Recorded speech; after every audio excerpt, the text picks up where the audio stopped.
Good afternoon, UCF Knights. I'm Beth Brewster, and here's a quick look at what's making news on Thursday, March 1st, 2018.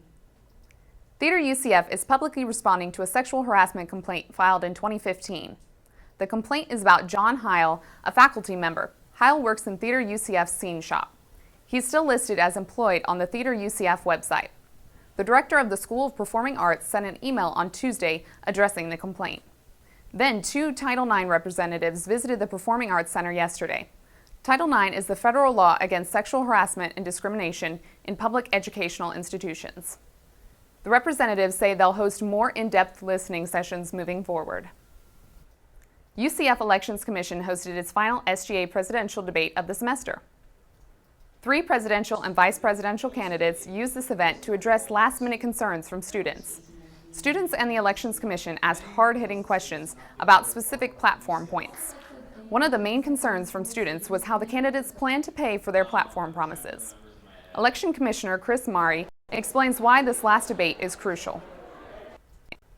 The candidates must know their platform points correctly and must correctly identify the correct answers to the questions given to them. The people that are paying attention to this are the ones they need votes from. It's from the uneducated audience they have to go and get. Each candidate's platforms can be found on the UCF SGA website. Voting begins March 5th and ends March 7th. Nightly News has an exclusive tomorrow on all 3 candidates.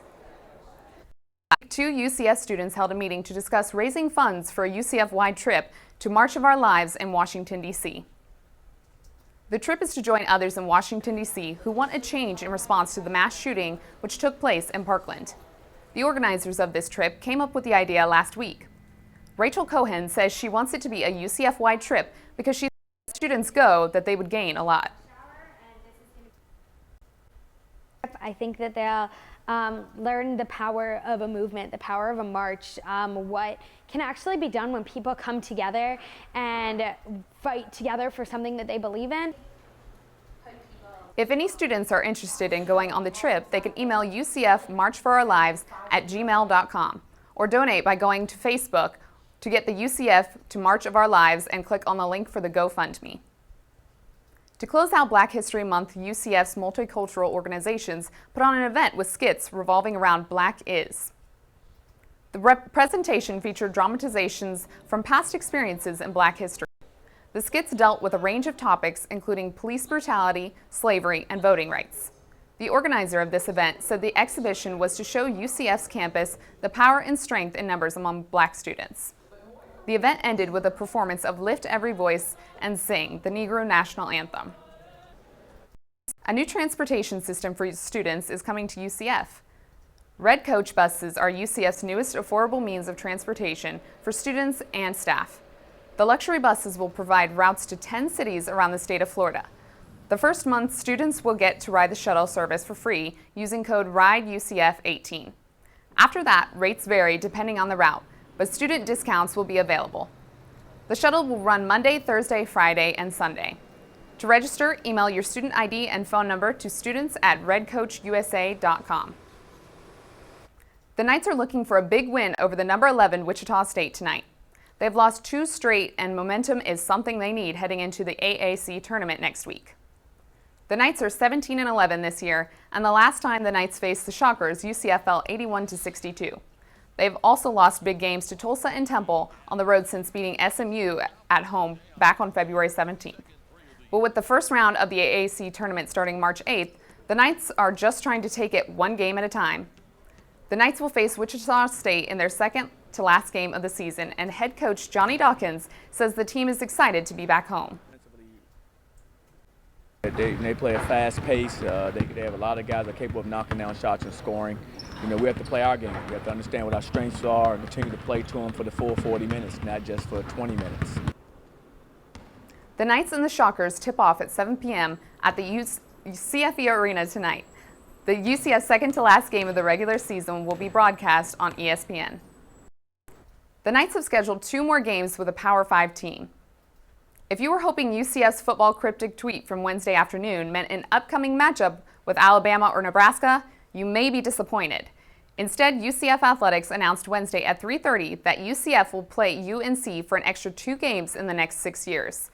They've never played each other in football before, and a deal from 2016 was already made for a home-and-home series.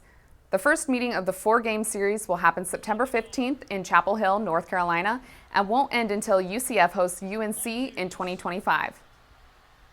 For the first time since 1984, the UCF women's basketball team finished the season with 20 wins. The reward is a first-round bye and the number 3 seed in the 2018 AAC tournament. The Knights will travel this week to Connecticut for the AAC postseason tournament. After securing a first-round bye as the number 3 seed, the Knights will spend time watching Temple play Wichita State in the opening round. The winner of that game will face UCF on Sunday at noon. The Knights are hoping to use the momentum they've created from Monday's 75-54 win over ECU as a stepping stone in that game. Coach Katie Abrahamson-Henderson says her team will have the advantage of getting extra rest before Sunday's game thanks to the bye. We're going to prepare for us like we always do every single day in practice, and we'll probably practice there in Connecticut on Thursday, and they'll get to watch the team that we're going to get to play, so that's going to be a benefit for them. The Knights have already experienced playing both Wichita State and Temple this year. UCF beat Temple twice while beating Wichita State in their only matchup of 2018. And here's a quick look at our weather forecast today. Thursday's high is 88 degrees with winds 10 to 15 miles per hour. Tonight you might want to put on a light sweater. There will be a low of 67 degrees. Tomorrow will be a bit cooler, mostly sunny with a high near 79 degrees. There is a 20% chance of showers with winds coming from the west around 10 to 15 miles per hour. And that's all the time we have for today. Don't forget to keep up with us throughout the week on our Facebook, Instagram, and Twitter page at UCF Knightly News. And make sure to check back for another UCF Nightly News update.